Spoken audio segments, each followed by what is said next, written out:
Hey everyone, Chat Sematary is back, as is Drew Deach. We are talking about Children of the Corn 3 Urban Harvest. It is a direct-to-video movie from 1995. Its age does show a little bit, but Drew, you volunteered for this one, so I was like, all right. Definitely knew I was doing the first one, and then this one when you signed up for it. So then I had to coax Marjani into doing the second one with me a little bit. And, I think after this one, we might be done with the Children of the Corn movies just because there are literally 7 more. They made one as recently as 2018, which is too recent, in my opinion. Well, I know you and I did the original Children of the Corn movie episode, and it's never been a franchise that I've felt the need to dive into because I felt, we said our thoughts on the first movie. I know I saw the second one, but I remember next to nothing of it, though I do believe there is some footage in Children of the Corn 3 that is kind of repurposed flashback footage from 2 and the first movie as well. Yeah. So Children of the Corn 3, the reason I sought it out is that there's this book that I recommended you get called Creep Shows. I did buy it. Yeah, it was a chronicle of all the Stephen King film and TV adaptations up to the point of its publishing. The section on Children of the Corn 3, I believe, has Stephen King mentioning that's actually a pretty good movie. He's like, one of the Children of the Corns is pretty good. I think the third one. Yeah. I'm like, oh, okay. Stephen King seemed to like it. And looking it up and finding out some of the people involved with it, specifically the head effects people, which were Screaming Mad George and Kevin Yeager, they're big names in the creature and monster effects horror world. Okay. So I wanted to check it out years ago, and I came away as... I mean, I haven't seen any of the other Children of the Corn movies past the first 3, but I feel like 3 might be the highest note it can possibly go out on because 3 is bonkers. I will say I still like the first one a little more than this one, but this was way, way better as a sequel than the second one was. So it was one of those things where, this started out and... story-wise, I thought it was interesting because of the fact that they took these farm kids out of, the Gatlin area and took them to this urban city, hence the name Urban Harvest. I was like, oh, that makes a lot more sense now because, this takes place in Chicago. And while the opening was pretty dramatic, I thought the effects were very well done. And there are times throughout the movie where you're kind of like, oh, yeah, that looks like something from the 90s for sure, and it doesn't age quite as well. But overall, I liked the story idea because if you're not going to pull directly from the source material, the best way to, I think, advance the story is to make it your own, and I felt like this one did that a lot better than the second one did. It's funny, I think the Children of the Corn series, after a point, it may have been the kind of series where it was based off of other spec scripts that weren't Children of the Corn, and then they got kind of reconfigured into it. But this one feels like you're saying a real good, obvious evolution. Like, well, let's get the story out of Gatlin, let's get it out of the rural area, and take it to the city and see what kind of stuff we can play around with in that. And I will say, Children of the Corn 3, Urban Harvest is not without something on its mind. It seems to, I think, echo something of the source material and the original film's fears, which is, what if children are being kind of indoctrinated by really warped beliefs, whether they be religious or anything like that. And this one having it where the new evil kid character, Eli, is converting all these kids at his school to his cult about he who walks behind the rose, and this, very creepy, conservative kind of Amish themed sect. I like that there's something there, that this movie isn't solely coasting on horror thrills, although I will say I think the horror thrills are what really make this movie stand out for me, because every time there's some kill or an effect, it goes full tilt crazy, like to the point of there's no way they intended me to take this 100% serious because this is just so over the top. Yeah, it's just one of those things where, I felt that Eli was almost as creepy as Isaac from the first one, but not quite. So you have this evil kid feeling again, and yet he still somehow somewhat looks like an adult, not nearly to the extent that Isaac does. He literally looks like an adult in a child's body in the first movie. But with Eli and Josh, it's like, okay, you have these two brothers who have been so close, and we go on to find out that they were actually adopted brothers. So Eli was not Joshua's biological brother, but him and his dad had been taking care of him. And, while Joshua's dad didn't seem like the nicest guy in the world, Eli certainly isn't the nicest kid in the world either. And Joshua sort of figures that out as he does a much better job of adapting to the Chicago lifestyle and not looking like, this Amish kid from the country, which the other kids kind of make fun of them for on their first couple days. And Eli is just so stuck in his ways that instead of adapting to the situation around him, he's just going to make everyone else adapt to what he wants, which is to harvest this corn in the middle of a rundown factory in Chicago, which, not a place corn would grow, for sure. I think we can all agree on that. No, but this supernatural corn, I think they even say at a point, it's like, oh, the soil here is so horrible, and yet you're able to grow this amazing super corn. It's like, because it's devil corn.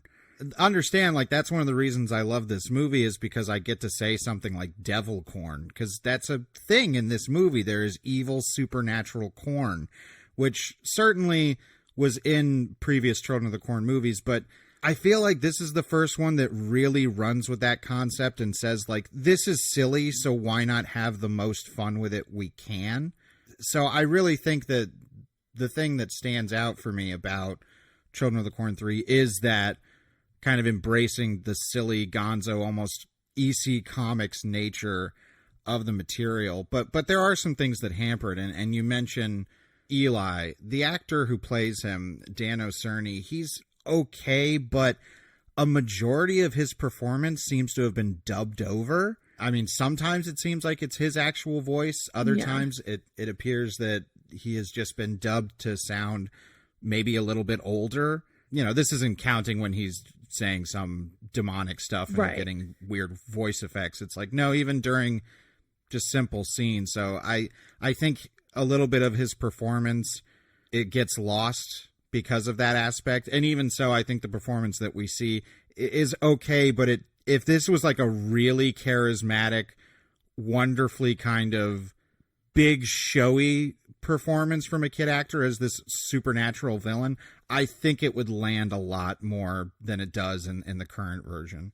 Yeah, it was also one of those things where when I went into this, I didn't really recognize any of the cast either. It's like upon looking some of them up, I was like, oh, okay, these people have appeared in, multiple TV shows as character actors or whatever. But, like you mentioned, the kid who plays Eli, he was fine, but he didn't really go on to do a whole lot else as far as I know. And I feel like with a lot of these Children of the Corn movies, they'll get a couple people who end up to go on and have long careers. Obviously, Linda Hamilton from the first one had a very, very different career path after Children of the Corn. So it's one of those things where every once in a while you'll recognize someone who pops up in here. And I believe, they have some fun facts where Ron Howard's dad played one of the employees, and then Charlize Theron, she popped up as one of Eli's followers,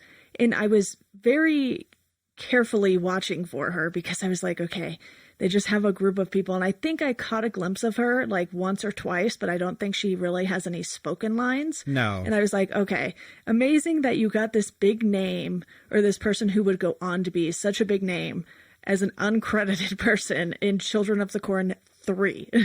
Yeah, no, Charlize is in the movie. She doesn't have any speaking lines. I think you can see her in a couple group shots, and then there's one extreme close-up when they're doing a montage of some of the kids' faces in the cult. Yeah. And it's like that. It's like just that you can tell. It's like, oh my gosh, she's, piercing. You can tell that she's just got that factor that would take her onto the career she has. So there is fun little stuff like that.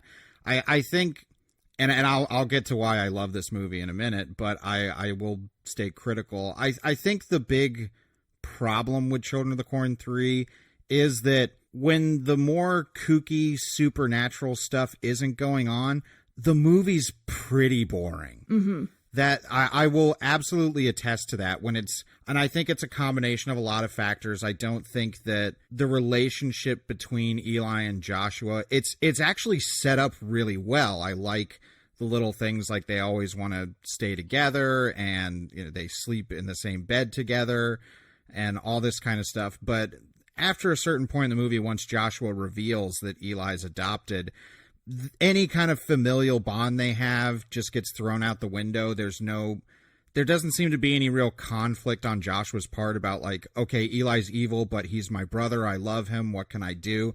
Just immediately he's like, oh, you're bad, so I got to stop you. So there's no real good emotional stuff going on there. The rest of the movie is then very plotty. There's no real strong characters arcs or anything going on in the movie. So when the movie's not focused on the bigger kind of wackier plot elements, which involve all the, you know, devil corn and all these magical things that Eli can do whenever the movie desires him to do them, when that stuff isn't going on, the movie's a real slog. Yeah, I totally agree with you. It's one of those things where, you know, as far as the relationship with Joshua and Eli goes, it was almost like Joshua had to be around normal kids to realize just how weird and strange Eli actually was. But when they were living out in the middle of nowhere, it's like, you know, Joshua didn't really have a whole lot of other people to base a relationship off of, especially, you know, a sort of sibling relationship. But then when he goes and meets the neighbors and sees sort of the brother-sister relationship, I feel like you kind of have to do a lot of piecing together to get to the point of Josh sort of just throwing their relationship out the window. And you're kind of just like, okay, yeah, I guess we'll just let this go because Eli is totally a creep. So, you know. Well, yeah, I mean, I think the problem is that once Joshua starts finding out stuff about Eli, like they look up the killings in Gatlin and see it's like, oh, it dates back to 1964 and he hasn't aged. Josh kind of takes that in stride instead of being, this is kind of blowing my entire worldview right now. I don't mind the fact that by the end he is just completely against Eli and is going to kill him. I just wish that the movie played with the conflict that would arise from that situation a little bit more. As it is, there's not much really to go on, and that's the one real emotional idea that the movie has, and I don't think it handles it very well. However, in terms of being an effects-based wackadoo 90s direct-to-video horror movie, I think Children of the Corn 3 is pretty fantastic because every sequence that it has to do an effect or a gag, it just goes all the way in with whatever, you know, budget they were able to utilize and does really fun stuff. I mean, from the opening when Joshua's dad gets turned into a scarecrow and we see the stop motion fake puppet head with his eyes and mouth sealing up and his arms being ripped off to be lengthened. I'm like, oh yeah, this is nuts. And that's maybe in the first 5 minutes of the movie or so. That actually looked pretty good because it was one of those things where I was like, oh, okay, this movie is off to a solid start because they're giving us these great effects. And granted, like I mentioned earlier, the effects don't always hold up. Like when Eli is burning the adoption lady. Oh, love You're it. just like, oh, okay, that, you know, obviously is definitely, you know, some dummy. Or when, you know, the monster at the end, which I believe they were calling Jiffy the corn monster on that set. sounds about right. I mean, it is a corn monster. Yeah. When that grabbed Maria, you could tell that Maria just turned into a doll all of a sudden. Oh my God, I love that shot more than life itself. There's a couple shots where the character Maria is getting grabbed by this Lovecraftian corn monster. That's so wonderful that I get to say that. And you cut to these shots and it is the most tiny little stick figure doll looking person that's flailing. It's probably, just got a couple little gyros in it to help its arms and legs move a little bit, but it's so clearly a miniature. And I think that's one of the reasons I love this movie, is because all of that stuff to me is charming or even outright adorable because of how silly it is. Like you mentioned, the foster care worker whose head is engulfed in flames. She's trying to light a lighter, and then there's this all the composites in the movie don't look very good, but this composite shot of the flames shooting out of the lighter and then entering into her throat, and then just this focus on this big dumb wax dummy head that melts down to a skull. And I'm like, this is nowhere near the realm of realistic, but my gosh, is this so charming, like, to see happen. And there's lots of, I don't know, fun, weird stuff that is sometimes, I think, intentionally funny. When Eli and Josh first get to their foster parents and they're going to have dinner and they're going to say grace, and Eli starts saying grace, and he says something like, we give thanks to he who walks behind the rows and will punish the infidels in eternal hellfire. I'm like, this is funny. Like, this is like just this. There's also a section with the school principal, who's also the father, the priest there. And after Eli has converted all the kids to his cult, and this priest seems to be having nightmares and visions and stuff of some bad juju, and he's giving a sermon from Revelations, and at the end he's just shouting at this crowd of cult kids like, does anybody have any questions? Like, I'm like, this is so surreal and odd, but I have to believe it knows it is, like, it knows it's being this kind of over the top, and I like when movies embrace that to the fullest.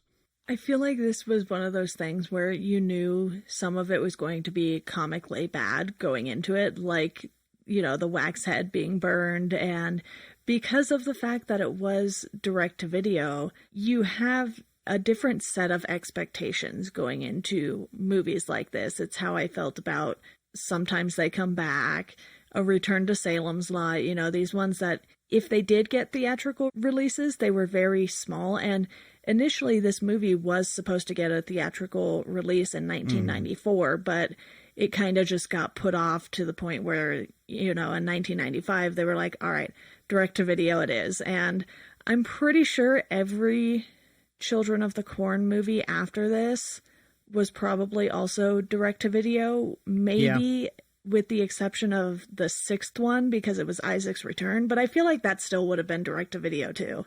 I think the Children of the Corn, with the exception of the first two films, they've all either been direct to video or like premiered on TV type stuff. I don't believe there's been another theatrical Children of the Corn movie since the second one. I may be wrong because they've made like 5 of them that I know nothing about. Yeah. I know enough about kind of the first 6 because that's what was around when I was growing up, but they've continued to make some. I think there was even a TV remake a couple years ago, or based off the original source material, something like that. But yeah, Children of the Corn 3, for a movie made in the early to mid 90s, the production quality isn't terrible. It's not a terrible looking movie. It's kind of flat, and the direction isn't quite as inspired as I think it could be. There's some cool choices, like very dreamy choices, like the lighting in that church scene that I mentioned is completely unrealistic, but it's creating a particular mood.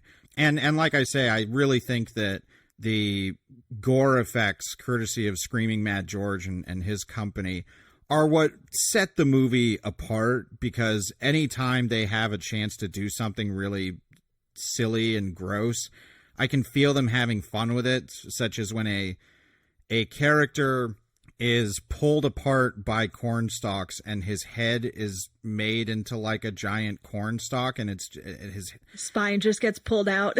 Yeah, his spinal column is then like become part of the corn, and there's this huge zoom out to see this completely unrealistic, length of what this is. But I'm like, yeah, that's funny. I like that. Same with, there's a homeless person who finds the devil cornfield and is attacked by vines, and later they have like a puppet head of his that chomps on a kid's arm and is like pulling him underground, and he's got all these vines coming out of his eyes. I'm like, this is they know, this isn't supposed to be taken completely seriously, that their tongue is planted in their cheek for sure. So I can understand this. Like, it's not a scary movie at all, like, ever. But as far as being like a fun movie, like a kind of haunted house attraction of, oh, that's a fun little gag and stuff like that, I think the movie succeeds, especially, and this was a huge reason why I wanted to do this episode, is, like we said earlier, the final showdown between Eli and Joshua. You've got Eli, and he's swinging this little sky thing and shooting out magic fireballs, which, okay, that's already ridiculous and silly. And they have to destroy him and his corn Bible at the same time. That happens, but then in the last 10 minutes of the movie, what can only be described as a giant Lovecraftian corn demon shoots up out of the ground. It's got like eyes all over it and a weird kind of, I don't know, like if you took the face of a moray eel and like squished it, like it's such a bizarre design. It is. It really is. It's one of those things where you look at it and you're like, who came up with this? But I kind of am enjoying it. This is only the second time I've seen this movie. And the thing is, like, I was like, no, I remember the corn demon. Like, I can see it perfectly in my mind, like exactly what it was. And so then we get this wonderful montage of the cult members being killed. Like, one guy gets chopped in half basically by a falling window pane, and yeah, the corn monster is crucifying people by throwing little hand sides at them and stuff. It's totally wacko, and that's what really endears the movie to me, is when it does that kind of wacko effect stuff, when it really takes that stuff and runs with it. I think the movie is kind of a delight, because you can have people who watch it and they're like, this is so ridiculous and I'm enjoying it ironically. Or you can see it as like, yeah, this is legitimately fun, goofy monster stuff, which really the Children of the Corn series hasn't focused on a lot. I remember in the first one we talked about the ending with like, oh, we keep getting teased about He Who Walks Behind the Rose and what's it going to be. And in the end of that movie, it's really nothing. Like, it's just like a force under the ground that kind of moves dirt sometimes and is a spooky cloud in the air. It's like this one, it's like, you know what? Let's make He Who Walks Behind the Rose a Lovecraftian corn demon. Like, so I'm on board for that. But yeah, Children of the Corn 3, I love it simply because of how silly all of the effect stuff is, and it's the kind of stuff that sticks with you. But as a story, it feels like a direct-to-video kind of plot. Right. And even though it is a better story than what the second movie gave us, it was one that you were kind of like, okay, we get why you're doing this. We're going to let some things slide. And quickly, I want to specifically talk about the Porters, because they take these boys in and we haven't really discussed them too much. But you mentioned earlier that this movie definitely has something on its mind. And I think some of that has to do with just capitalism in general, because much in the way we talked about the Mangler, how that laundry machine was just going to keep running no matter what, William Porter was going to keep selling corn no matter what. And that's what brings us to that sort of ambiguous ending too. You know, as soon as William found out about this corn, he was like, all right, we're going to make some money off of this. And that was really his first thought. It wasn't like, oh, you know, maybe Eli should get something out of this since he's the one who grew all of this corn and this specific strain and everything. But he keeps it all for himself, seemingly. And in the end, we see him making this deal. I think it's in like Germany or something. And you're just like, okay, clearly the corn lives on. So the story isn't over. And they did give you that open ending to where you're like, all right, even though Eli's gone, this thing really is going to have a way to come back. Hence the 7 other Children of the Corn movies, probably. And the wife, she is certainly as skeptical as she has a right to be, because Eli is being so creepy, especially to her. And I was just like, oh, there are so many things wrong with, you know, this relationship going on right here. He's just being way too weird to her. And, you know, he kills all of her plants, and she is much more questioning of what this boy is doing in their house. I will say there is a legitimately shocking moment in this movie, and I forgot it, is that the foster mom is kind of the character that you think is like, okay, she's the one who's getting wise to what's going on here. She's starting to figure things out. And when she starts to do that, you're like, okay, well, it'll probably be because she seems to have, taken to Joshua and seen that he's kind of adapting better and that they might have a relationship. I'm like, okay, it's going to be her and Joshua against Eli in the end. But no, she gets killed in like a cruel joke of a way, in that she falls backwards and her head is impaled on an open like spigot on this water pipe. And water, when she dies, her mouth is open and water is just dripping out of it, which eventually turns to blood. Right. Then the movie cuts to Eli in school raising his hand, and he says, "Can I get a drink of water?" I'm like, oh my God, that's such a mean punchline. I kind of love it. And that image of the mom with her mouth open, just like, with all the fake blood spraying out of it. I'm like, they know. But it was genuinely shocking to be like, oh, they killed her off? Okay. Right. Where's this going to go? But yeah, I do like Mr. Porter. He's crazy about this corn. He's just like, this corn is amazing. And he's trying to make a deal with this guy. And he's like, we can harvest it in 4 months and it's immune to bugs and pesticide.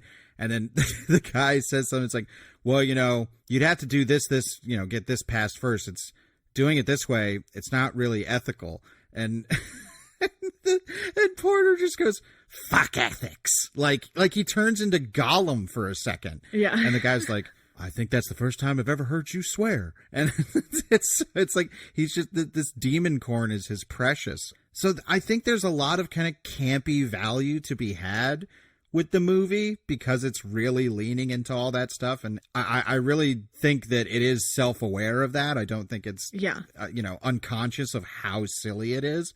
But upon revisiting, I'm like, yeah, I wish there was something more here to the actual story and characters than there is. I think that would actually make it a really secret little gem of a movie. But as it stands, the best stuff is anything that has to do with any gore gags or special effects. Even if they don't necessarily work, there's such a specific feel and kind of a charm behind them that anytime that would happen in the movie, I would just, my face would just light up with a smile. They certainly felt like they knew that this wasn't going to be the highest quality of movies. So they were like, all right, you know what? We're just going to do our thing. We're going to have fun with it.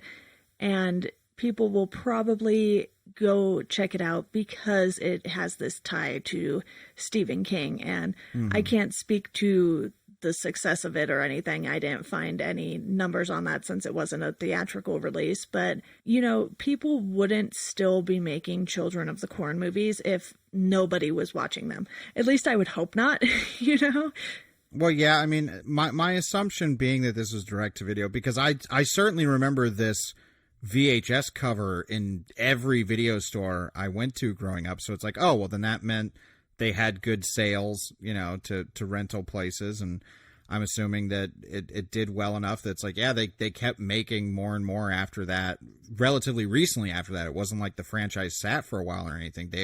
Dimension was churning these movies out on video. Yeah, I think the fourth one came out in 96, so a year later. Yeah, so clearly the demand was there. And when we were going to do this episode, I was looking up the following ones because I'm like, yeah, I think I've heard some people say Children of the Corn 5 isn't too bad.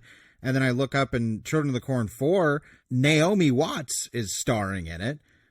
So that's a very early role for her, and another instance of, a big star being in one of these Children of the Corn movies and then going on to a much more prosperous career. So I'm a little interested in the franchise because I feel at this point every sequel is really going to be a standalone movie.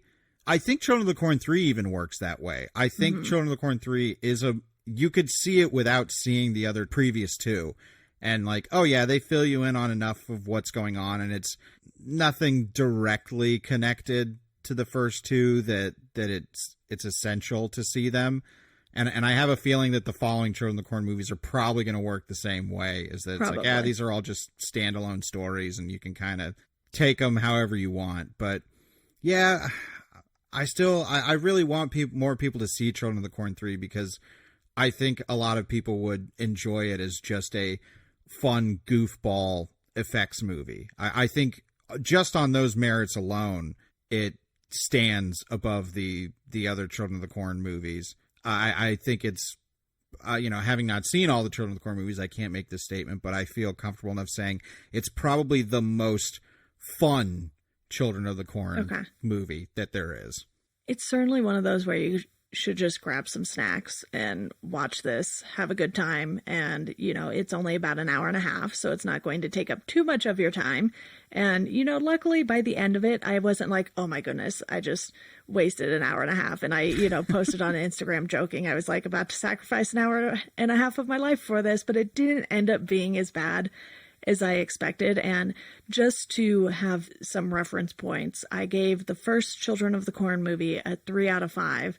I gave the second one a 1 out of 5. That one was just so bad. I gave this one a 2.5 out of 5, which, given the fact that you and I have differed on some of these, maybe lesser known Stephen King adaptations, I think it's safe to say that that's pretty good for me, giving this right down the middle of the lane score.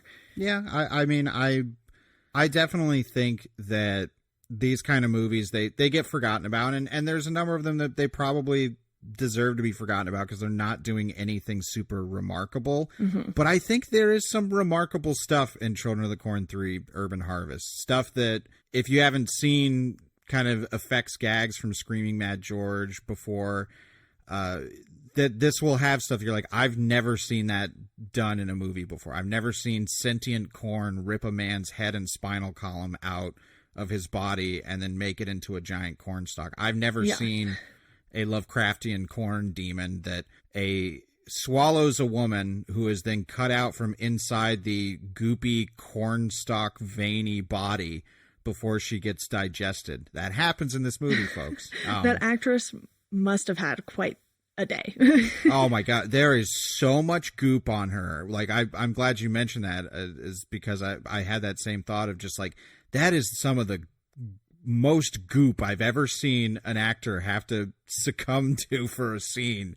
And it's, bless her. She plays the disgust of it all really well. So there's fun stuff like that. If that's something you really like out of this era of horror movies, is all that kind of effect stuff. But yeah, I don't know. I like you said, that this may be the last of the Children of the Corn movies that get any play on this podcast. I mean, we'll see. If you have an interest in the rest of them, maybe we can do some sort of bonus episode and sort of just give our collective thoughts on some of the others that I don't probably want to dedicate full episodes to. That might be, it might just be a rundown of like, these are the ones we made it to, and that's it. Because otherwise, I think Children of the Corn 3 Urban Harvest is a high enough note to go out on with this series. Yeah, and I think some of the others might be a little hard to find. I've tried to find even some stuff on iTunes, and I'm just like, where does this thing exist? Where can I watch this? So we'll see on that. I think the more recent one definitely popped up on, all of the platforms because it was 2018. They would kind of be foolish not to do that, but we will definitely see. I will be in touch with you, Drew, if you and I get through some more of these Children of the Corn movies. But for now, just plan on this being the last one, because I don't know how many people would be interested in 7 more separate episodes on this franchise. But right. Drew, it is always a pleasure to discuss sort of these more cult horror movies that maybe not everyone is familiar with. No, always happy to come on and talk about them. Well, quickly before we go, I want to let you all know about our Patreon. You can support this podcast for $1 a month or $2 a month. For $2 a month, you get a Chat Sematary sticker, which there are a limited number of right now. So if you want one of those, definitely make sure you sign up. You can follow us at Chat Sematary on Twitter, Instagram, and Facebook. As always, thank you for listening, and we hope you enjoy the rest of your day.